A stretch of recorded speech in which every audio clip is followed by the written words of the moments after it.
Everyone, welcome back to channel Shikshak. अब cover करेंगे chemical kinetics का next topic that is integrated rate law equation. तो integrated rate law equation start करके सबसे पहले एक रिएक्शन कंसीडर करते हैं। Consider a reaction A gives P।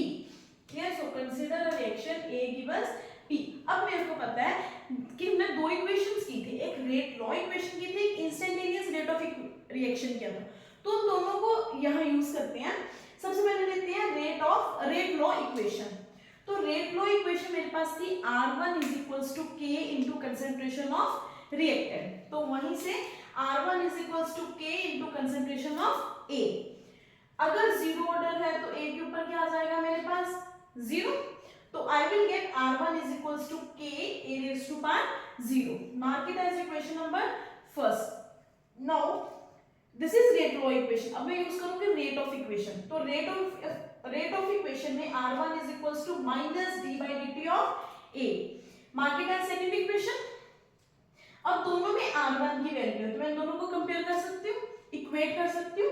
मैं इन दोनों को इक्वेट कर रही हूँ, that is minus d by dt of concentration of A is equals to K A raised to power 0। As we know something power 0 is equals to 1, so this equation will become minus d by dt of A will become equals to K A raised to power 1 will become 1, so multiply by 1. Ultimately we are getting d by dt of A is equals to K। Clear? अब मैं यहाँ पर क्या करूंगी, dt को cross multiply करती हूँ तो मेरे पास आ जाएगा minus D A is equals to k into D T. Clear? Now यहां से अब थोड़ा सा चलते हैं। Now I am taking the limit of A and B. मैंने बोला when t is equals to zero, मतलब जब टाइम मेरे पास जीरो था तब a की कंसेंट्रेशन एक्चुअली a नॉट थी, मींस इनिशियल कंसेंट्रेशन। क्लियर? और जब टाइम मेरे पास t चला गया तब मैं बोल रही हूँ कि a की कंसेंट्रेशन मेरे पास a रहती, यानी फाइनल कंसेंट्रेशन। तो ये मींस लिमिट आ गई मेरे पास, that t when t is equals to 0 a will become a naught, when t is equals to t a will become a, है ना? तो मैं क्या करूंगी, mark the equation number third, integrate equation third both sides. दोनों sides को इसको integrate करते हैं। जब दोनों साइड्स में इंटीग्रेट करेंगे तो मेरे पास क्या आएगा, माइनस का साइन बाहर आ जाएगा, डी ए अंदर आ जाएगा, फ्रॉम a है तो लिमिट आ जाएगी a not to a। Clear? Is equals to k 0 to t into dt। ठीक, अब इंटीग्रेशन डिफरेंशिएशन कैंसिल तो मेरे पास आ जाएगा a with a not and a is equals to again t with limit 0 to t। Clear? अब इसमें limits put करते हैं। देखो माइनस, इसकी लिमिट पुट करो, अपर माइनस लोअर, तो upper is a minus lower is a naught which is equals to k into T minus 0। अब minus है तो साइन चेंज हो जाएगा, this will become a minus a plus a naught is equals to k into T, जो मेरे पास क्या आ जाएगा, a naught minus a is equals to k into T. Clear? अब इसको और स्पेसिफाई करने के लिए मैं ये कंसिडर करूंगी कि जो इनिशियल कंसेंट्रेशन है a, वो है मेरे पास a। ठीक, a क्या है मेरे पास यहाँ, इनिशियल कंसेंट्रेशन। ठीक, और मैं बोल रही हूँ जो फाइनल कंसेंट्रेशन है that will become ax। What is x? The amount the substance gets reduced, वो अमाउंट जो सब्सटेंस रिड्यूस कर चुका है या यूज कर चुका है, दैट इज x। क्लियर? तो दिस इज फाइनल कंसेंट्रेशन। अब इन दोनों की वैल्यू पर पुट करो, a नॉट की जगह मैं वैल्यू पुट कर रही हूँ a माइनस a की जगह वैल्यू पुट कर रही हूँ a minus x which is equals to kt। so a minus minus plus x is equals to kt, a and a cancel, so what is t, x by k, or what is k, x by t। तो this is the integrated rate law equation for zero order reaction. तो zero order reaction में पहली बात तो ये that it is independent of its initial concentration. तो पहली बात तो जीरो ऑर्डर में टाइम या रेट कांस्टेंट इंडिपेंडेंट है किससे? इनिशियल कंसेंट्रेशन से। क्लियर? तो जब भी हम जीरो ऑर्डर रिएक्शन की इंटीग्रेटेड रेट लॉ इक्वेशन या न्यूमेरिकल्स की बात करेंगे, then we are discussing about this particular formula, that is T is equals to x by k, where x is the amounts that get reduced. Clear? तो zero order की बात करते हैं, half life period for zero order reaction. देखो half life period itself means half life means वो time period जिसमें initial concentration will reduce to half is called as half life period. Clear? तो उसको हम बोलेंगे हाफ लाइफ पीरियड। अब मेरे को पता है सो द टाइम पीरियड, पहली बात तो ये the time period in which initial concentration is reduced to half is called as half life period. Now for zero order reaction, अगर मैं बात कर रही हूँ जीरो ऑर्डर रिएक्शन की, तो जीरो ऑर्डर में हम ये पढ़ चुके हैं that T is equals to x by k, where x is the reduced concentration। अब मैं ये बोलूं कि जब टाइम हाफ हो गया तो T will become T half, क्योंकि हाफ टाइम स्पेंड हो गया, हाफ टाइम चला गया, है ना। तो अगर मैं ये बोलूंगी इनिशियल कंसंट्रेशन A है तो फाइनल कंसंट्रेशन कितनी हो जाएगी? तो ऑब्वियसली फाइनल कंसंट्रेशन हाफ रहेगी ना, क्योंकि हाफ टाइम पीरियड में हाफ कंसंट्रेशन रिड्यूस्ड हो गई। और अगर हाफ रिड्यूस्ड हो गई तो x कितना बचेगा मेरे पास? वो भी हाफ ही जाएगा। क्यों? x क्या है? कितना अमाउंट यूज्ड हो चुका है या कितना रिएक्शन प्रोसीड कर चुका है। तो हाफ लाइफ पीरियड में अगर हाफ बचा है तो प्रोसीड भी तो हाफ ही किया। तो x क्या आ गया मेरे पास? a by 2। तो a by 2 अगर मैं इसमें वैल्यू पुट करूं तो मेरे पास क्या आ जाएगा? t is equals to x की जगह a over 2k। So this is the value of half time period. T will become t half. Half time period for zero order reaction. Clear? अब एक और चीज इसमें ये याद रखना that this half represent only the half time period। इसको divide और मल्टीप्लाई नहीं करना किसी से। t half means half life period। Clear? अब देखो जब हमने जीरो डायरेक्शन की इंटीग्रेटेड फॉर्म की उसमें था x by k, जब हाफ लाइफ पीरियड किया उसमें था a over 2k। so it is quite clear that half life period of zero order reaction depends upon initial concentration। जबकि ये मैंने पढ़ा था कि इंटीग्रेटेड रेट लॉ इक्वेशन कभी भी जीरो ऑर्डर रिएक्शन पर सेटिस्फाई नहीं होगा। क्लियर? ठीक, तो ये है this is all about half life period as well as for zero order reaction. Clear everyone? Next topic that is about first order reaction. Last हमने कवर किया zero order reaction, उसका half time period और उसके साथ के कुछ मिलते numericals. अब हम कवर करेंगे first order reaction with integrated rate law and half life period. तो स्टार्ट करते हैं इंटीग्रेटेड रेट लॉ इक्वेशन से, which is again zero order reaction और फर्स्ट ऑर्डर रिएक्शन बेसिक से तो सेम है, बट सिर्फ डिफरेंस कहाँ है? कैलकुलेशन में। तो जल्दी जल्दी से इसको कवर करेंगे बिकॉज जीरो ऑर्डर रिएक्शन पढ़ चुके हैं। तो A give us P। Clear? एक रिएक्शन कंसीडर की थी A गिव अस P, जिसमें हमने ये बोला दैट रेट लॉ इक्वेशन क्या है? वो आएगी R1 is equals to KA and R1 is equals to KA। अब वो फर्स्ट ऑर्डर रिएक्शन है तो इसकी पावर कितनी हो जाएगी मेरे पास? 1। Clear? So rate of reaction R1 minus d by dt of A, दोनों को इक्वेट किया।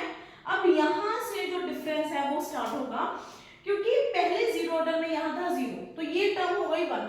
अब ये टर्म 1 नहीं होगी, तो इसको थोड़ा सा डिफरेंशिएट करते हैं। देखो मेरे पास है dA over dt is equals to k into A।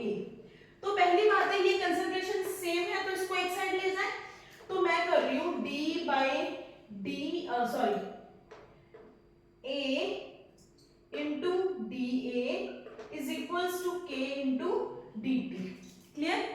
Integration में न्यूमेरिकल्स, इंटीग्रेशन सॉल्व करने के लिए इसको एक सिंपलीफाइड तरीके से लिखते हैं। क्या मैं इसको ऐसे लिख सकती हूँ, 1/a into dA which is equals to k dt।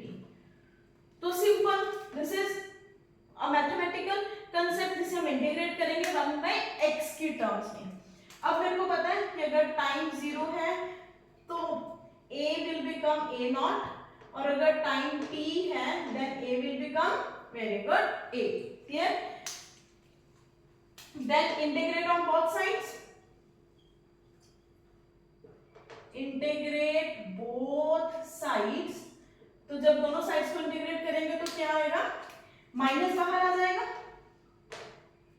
a not to a 1/a into dA is equals to k बाहर आ जाएगा 0/t dt। तो पहले बात तो ये कंसेप्ट तो मेरे को पता है कि ये k t के इक्वल आ जाएगा। अब चलते हैं इस स्टेप पे। देखो यहाँ है 1/x, मेरे को पता है कि इंटीग्रेशन 1/x की हमेशा कितनी होती है, log x, है ना। तो वही यहाँ करूंगी, माइनस का कंसेप्ट बाहर ले रही हूं, अंदर आ गया log natural a with limits a naught and a which is equals to k into t। Hope so आप सबको यहां तक क्लियर हो गया। ठीक, ये मैंने क्या किया, ये मैंने ये किया कि we know integration of 1/x is always equals to log x, और मेरे को पता है हम log की जगह हमेशा log नेचुरल यूज करते हैं। क्लियर? अब यहां से आगे चलते हैं। देखो now what we have to do, upper limit minus lower limit। चलो उससे पहले log नेचुरल को चेंज कर लेते हैं log में। मेरे को पता है log नेचुरल को log में चेंज करने के लिए we have to multiply it by 2.303। सो इसके साथ मल्टीप्लाई करके मेरे पास क्या आ गया, minus 2.303 log a with a naught to a is equals to k t। Clear? अब वैल्यूज पुट कर दो, minus plus upper limit change हो जाएंगी, तो मेरे पास ये क्या आ जाएगा, अपर माइनस लोअर, एक्चुअली क्या आ जाएगा, lower minus upper. Good. So 2.303 log a naught minus log a which is equals to k t। clear? clear?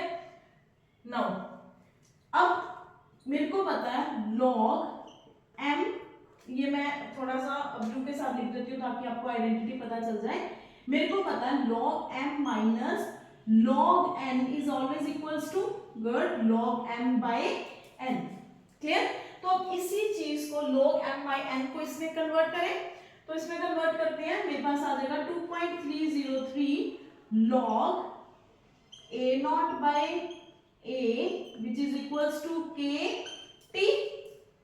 अब t को चाहे यहां रखो, k को चाहे यहां रखो, मेरे पास क्या आ जाएगा 2.303 log a naught by a by k। अब याद है, क्या याद है कि a नॉट को हमने लिया था a और a को लिया था a minus x। Values put कर दो, मैं वैल्यूज पुट करूंगी, मेरे पास आ जाएगा 2.303 by k log a upon a minus x is equals to t। so this is the final result of integrated rate law equation for first order reaction। clear? ये पूरा फर्स्ट ऑर्डर रिएक्शन क्लियर हो गया। ठीक, तो first order reaction में मेरे पास last में, this is the most important, याद रखना, फर्स्ट ऑर्डर रिएक्शन में न्यूमेरिकल्स हमेशा कवर करता है बोर्ड। तो लास्ट फॉर्मूला क्या आ गया मेरे पास, T is equals to 2.303 by k log a by a minus x, where a is initial concentration and a minus x is final concentration। clear everyone? Half life period for first order reaction. Half life period हमने समझ लिया कि वो period जिसमें कोई भी initial concentration reduce to half is half life period. तो बात करते हैं फर्स्ट ऑर्डर रिएक्शन की। अब फर्स्ट ऑर्डर रिएक्शन में मेरे पास पता है that T is equals to 2.303 k log a over a minus x। ये हम पढ़ चुके। Clear? Now again half life period के लिए T will become very good, T half, clear. A will become A and initial concentration A minus X will become A 1/2. अब values इसमें put करें, तो वैल्यूज पुट करते हैं T is equals to 2.303 by K log A और A minus X की जगह क्या आ जाएगा A by 2, which will become, अब ये इक्वेशन कैसे जाएगी, ये जाएगी T is equals to 2.303 K log A over A 2A, because ये 2 ऊपर चला जाएगा, A से A कैंसिल हो जाएगा, मेरे पास आ गया 2.303 by K log 2। मेरे को पता है, अच्छा log 2 की वैल्यू ऑलवेज, log 2 की वैल्यू हमेशा क्या होगी 0.3010, तो मैं वैल्यू पुट कर रही हूँ यहाँ पर 0.3010, इनको मल्टीप्लाई करके मेरे पास क्या आंसर आएगा 0.693 by K। So T half for first order reaction will become 0.693 by K। अब देखो फर्स्ट ऑर्डर रिएक्शन के लिए, अच्छा अब फर्स्ट ऑर्डर रिएक्शन के लिए हाफ टाइम पीरियड क्या आया 0.693 by K, और इंटीग्रेटेड रेट लॉ इक्वेशन क्या थी T is equals to 2.303 by K log A over A minus X। These two formulas are the most important formulas, clear। हमने पढ़ा zero order और first order की integrated rate law equation.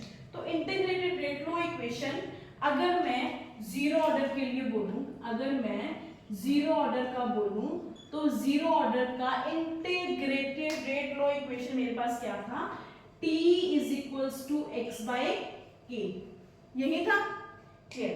और अगर मैं T half बोलूं तो T half क्या था A upon 2K, clear. Similarly अगर मैं फर्स्ट ऑर्डर को लेके चलूं तो फर्स्ट ऑर्डर का मेरे पास टाइम पीरियड क्या था, फर्स्ट ऑर्डर का मेरे पास टाइम पीरियड था 2.303 by K log A upon A minus X, clear. और इसका T हाफ मेरे पास क्या आया था गुड 0.693 by K। अब इन दोनों से एक चीज रिलेट करते हैं, देखो जीरो ऑर्डर का integrated rate law initial concentration से इंडिपेंडेंट है, but half life period concentration पर डिपेंड कर रहा है। अगर मैं बात करूं फर्स्ट ऑर्डर रिएक्शन की, तो इसका इंटीग्रेटेड फर्स्ट ऑर्डर का इनिशियल कंसंट्रेशन पर डिपेंड कर रहा है, इसका जीरो ऑर्डर का नहीं कर रहा। जीरो ऑर्डर का हाफ टाइम पीरियड कर रहा है, बट फर्स्ट ऑर्डर का हाफ टाइम पीरियड नहीं कवर कर रहा, क्लियर। तो ये जो है this is the most important for chemical kinetics, क्योंकि बोर्ड इसमें से न्यूमेरिकल्स मैक्सिमम कवर करता है ये चार फॉर्मूले से। सो आप अच्छे से इसको एक बार देख लो, पढ़ लो, then we continue with the numericals of this chapter, clear.